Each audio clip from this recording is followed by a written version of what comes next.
출발하겠습니다.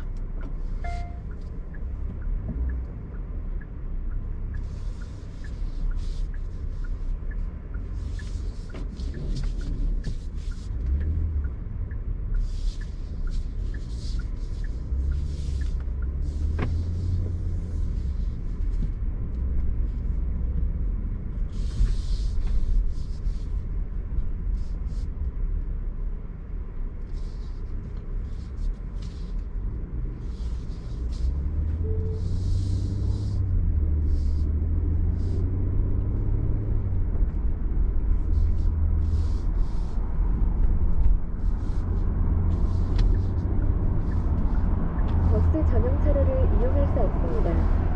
주의해 주십시오. 네, 이제 여기서는 시속 110km의 경부고속도로 구간인데 여기서 한번 자동 차선 변경 보조가 가능할지 한번 도전해 보도록 하겠습니다.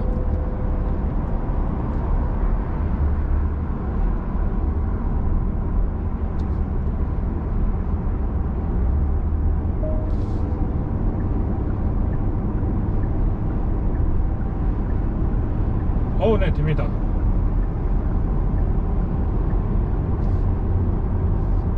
이거 잡고 살짝 해야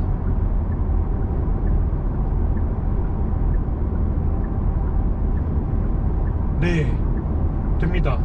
여러분, 성공했습니다. 바로 이런 거군요. 잡고 그냥 살짝 이렇게 차선 변경을 해줘야 이렇게 차선 변경이 알아서 되는군요.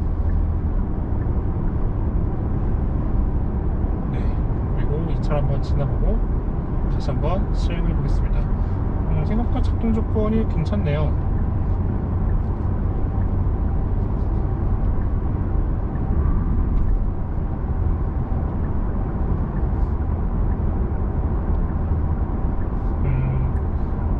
여기서는 조금 어려울 것 같긴 해요. 다시 한번 도전해 보겠습니다.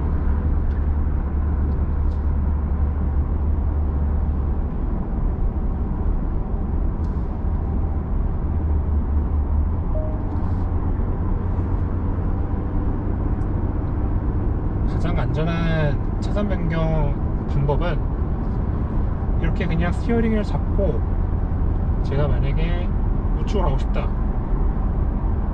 근데 아직까지는 좀 어려울 것 같아요.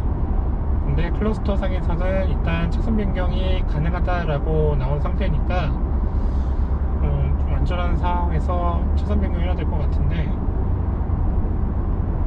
자, 한번 보죠. 일단은 이 렉서스를 지나고 차선 변경을 하는 게 가장 좋을 것 같은데요. 네, 이 상태에서 한번 도전해보죠. 아직은 작동 조건이 아니라고 합니다. 네, 됩니다. 저는 지금 스티어링 휠을 틀지 않고 그냥 잡기만 했거든요. 근데 차가 알아서 살짝 스티어링 휠을 내가 원하는 차선 방향으로 틀어주면서 알아서 자동 차선 변경 보조를 해줍니다. 다시 한번 시도해보죠.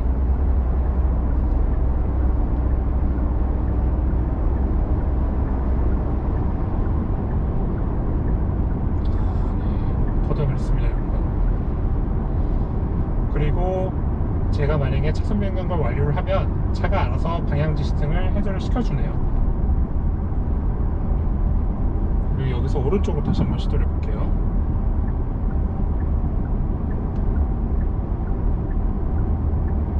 네, 저는 제 의지대로 차선 변경을 시도하지 않았는데 차가 알아서 살포시 차선 변경을 도와주는 모습이 확인이 됩니다. 110km 버스 전용 차로 단속 구간입니다.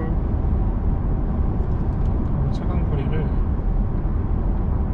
1단계로 하지 않고요, 전 4단계로 설정해 놓고 스티어링에서 손을 떼보죠.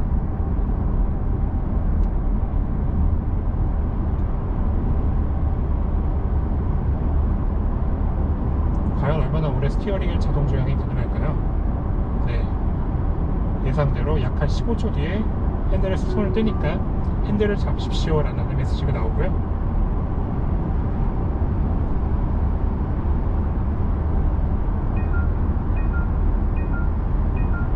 그리고 또 이렇게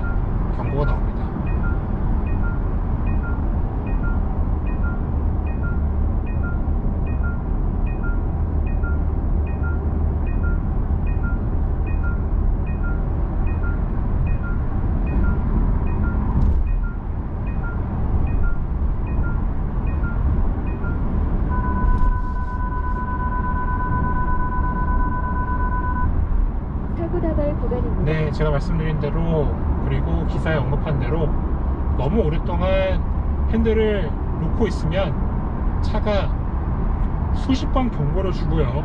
그리고 수십 번 경고를 무시하게 되면은 고속도로 주행 보조는 자동으로 해제가 됩니다.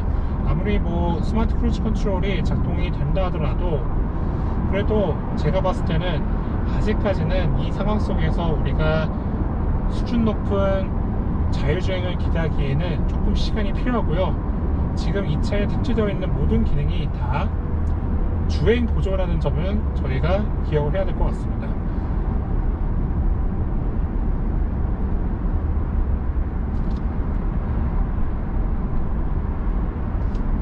자, 그리고 지금 출발지로부터 약 한 16.8km를 달렸는데 연비는 리터당 8.6km로 나오고 있네요.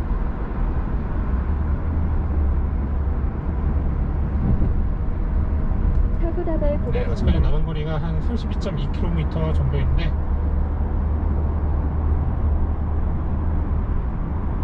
그렇게 오랜 시간 걸리는 길이는 아닌 것 같습니다.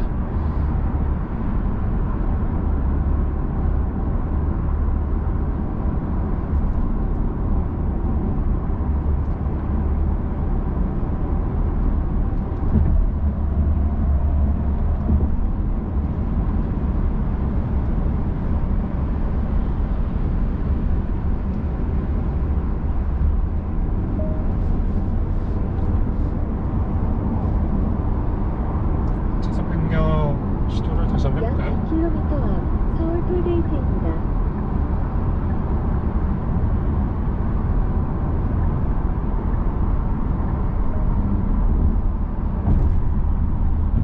전방 조건이 중간이 아니라고 얘기를 했는데 다시 한번 여기서 해보죠.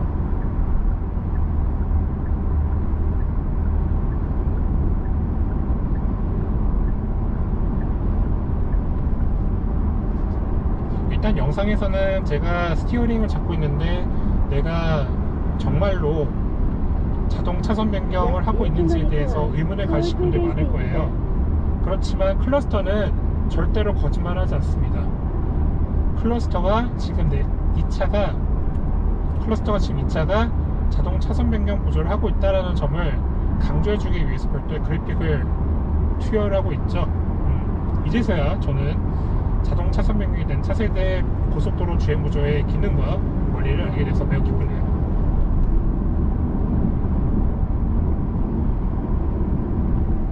그리고 구간입니다. 앞으로 다차로 하이패스 구간이 많이 활성화가 되면은 지금처럼 하이패스 구간을 지나가더라도 LCD가 해제되지 않고 그대로 진행이 되고 있죠. 통과하였습니다. 안전운전하십시오. 저는 이 점이 오히려 더 긍정적으로 보고요.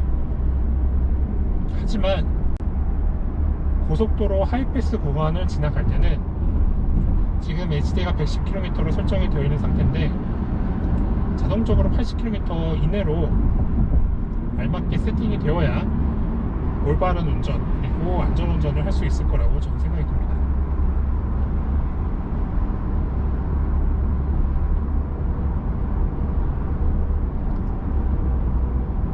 네, 그리고 7km 뒤면은 원주 인천 방향의 또 영동 고속도로 구간으로 들어갈 것 같아요. 아니군요. 인천 방향이 아니라 강원도 방향으로 가는 영동 고속도로 구간을 이용해서 27km 정도 간 다음에 용인에서 휴식을 취할 것 같습니다. 그러고 나서 영동 고속도로에서도 한번 자동 차선 변경 기능을 실행을 해보도록 할게요. 지금 제가 스포츠 모드는 조금 이따 해보고요. 에코 모드가 아니고 심지어 지금 저는 풋보드 모드로 계속 주행하고 있는데 이렇게 일상주행에서 느끼는 타이어 노면소 그리고 풍절음 또 여러가지 자잘한 소음들이 들려오지를 않고 있습니다.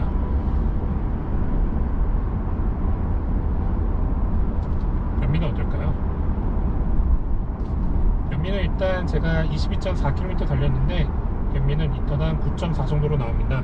저는 지금 날씨가 너무 덥고 이 차가 특히나 또 썬팅이 안 돼 있어서 차의 열기가 그대로 전해져 옵니다. 그리고 제 허벅지가 뜨거울 정도라서 제 운전석에 쿨링시트를 또 작동을 시켜놨고요. 그리고 이 차는 사이드미러에 그 후측방 경고등이 소렌토랑 많이 다른 이전 디자인의 버전의 그래픽을 사용을 하고 있군요. 세모 그래픽의 가운데에 느낌표가 드는 소렌토와는 많이 다르고요. 하지만 헤드업 디스플레이에서는 일단 소렌토와 비슷한 그래픽이 나오고 있고요. 시인성도 나름 괜찮고요. 또 제네시스만의 헤드업 디스플레이 특징은 일단 고속도로나 아니면 일반 간선도로 주행 시에 내 좌측 그리고 우측에 지금 차량 통행이 이루어지고 있는지 실시간으로 보여주는 것이 특징입니다. 기존에 있는 현대기아차 헤드업 디스플레이는 그냥 내가 지금 어떻게 주행하고 있고 또 차선 내 잘 주행하고 있는지 그리고 내 앞쪽 차량과 지금 어떤 간격을 유지해 나가고 있는지만 잘 보여주고만 있어서 그게 조금 아쉬웠는데 제네시스 헤드업 디스플레이는 그보다 좀 더 진보된 헤드업 디스플레이라고 생각하시면 될 것 같아요. 약 700m 앞 110km 단속 구간입니다. 사고 다발 구간입니다.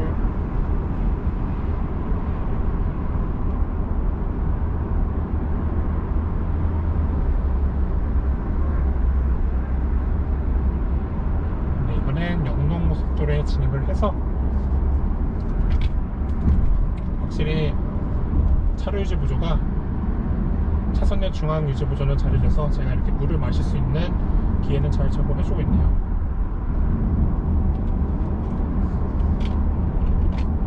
자, 저는 그래도 안전운전은 계속하도록 하겠습니다.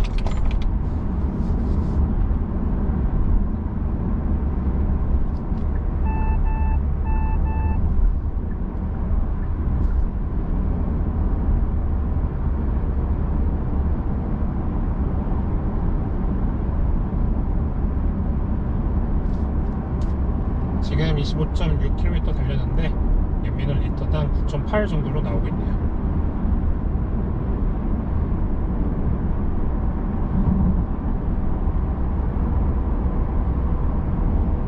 약 2km 앞 신걸 제2지에서 원주 방향 오른쪽 방향입니다.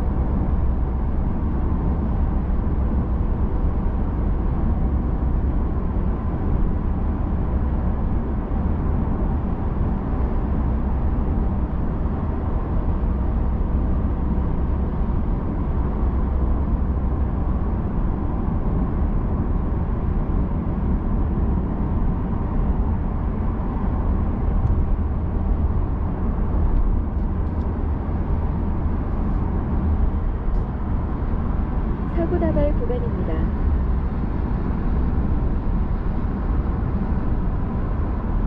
약 1km 앞 원주 방면 오른쪽 방향입니다.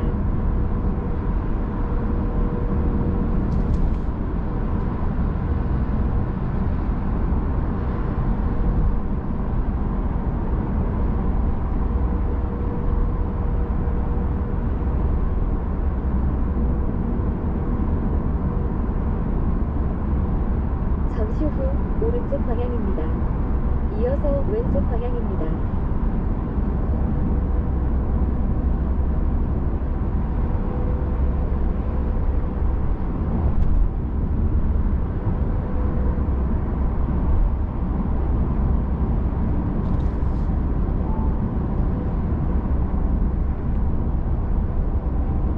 잠시 후 왼쪽 방향입니다.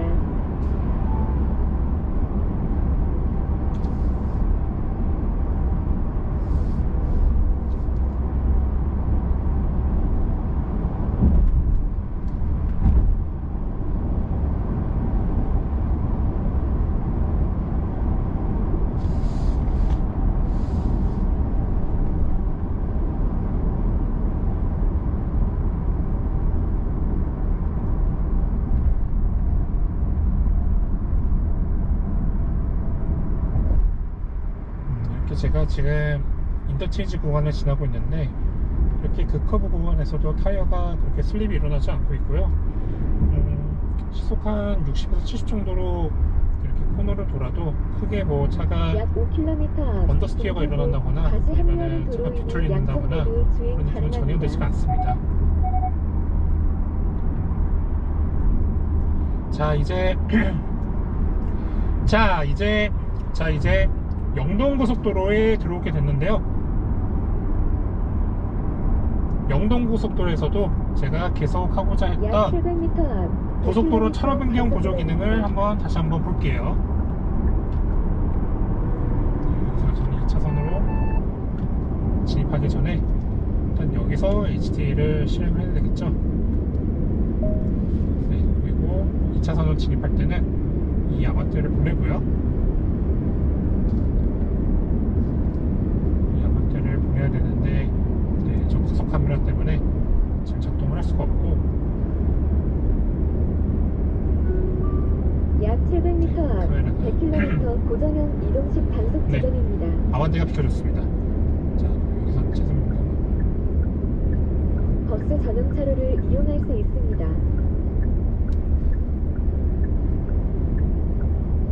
확실히 방향지 시등을 완벽하게 내리는 게 아니라 방향지 시등을 살짝 내리고 그 다음에 차가 응답할 때까지 기다려야 고속도로 차로 변경 보조가 가능하네요. 그리고 오른쪽으로 다시 한번 볼까요?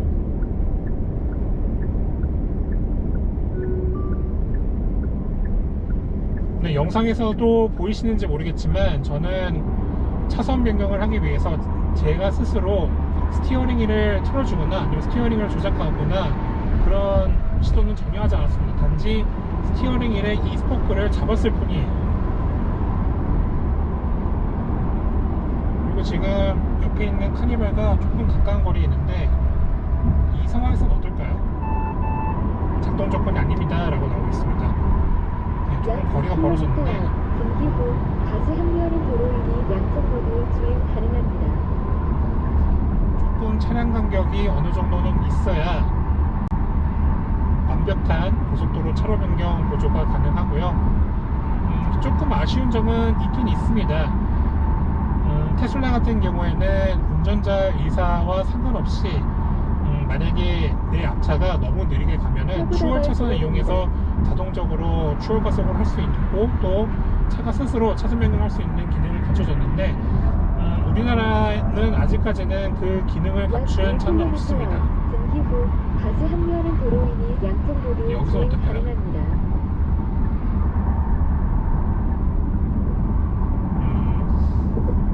살짝 커브 구간에서는 작동 조건이 아닙니다 라고 나오는데 다시 한번 직선으로 왔는데요. 잠시 후 분기 후 다시 한여름 도로이니 양쪽 모두 주행 가능합니다. 네, 이제 완벽히 저는 고속도로 차로 변경 보조를 마스터를 했습니다. 그래도 조금 아쉬운 건 있어요. 좀 더 편안하고 살짝 방향지 시등만 틀어도 내가 운전대를 잡지 않고도 차선 변경할 수 있는 날이 왔으면 하는 바람은 있는데 약 5km 안전상의 문제는 당연히 있습니다. 고속도로 출구로 주행하십시오. 약간의 커브 구간인데요. 여기선 어떨까요?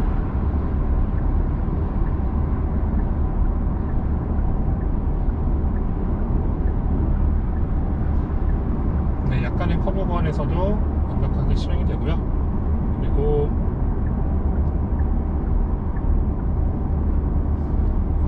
약 4km 앞 오른쪽 고속도로 출구로 주행하십시오.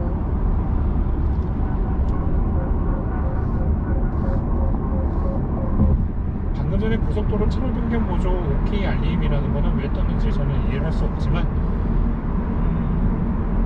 근데 뭐 이 정도 수준이라면은 봐주면 할 것 같아요. 여기선 증강현실 안 뜨나요? 갑자기 네, 증강현실 잘 띄워주고 있고요. 네, 터널 내에서 제가 스티어링 휠을 잡지 않고 있으면은 얼마나 오랫동안 잘 조정을 해주고 있는지 한번 보죠.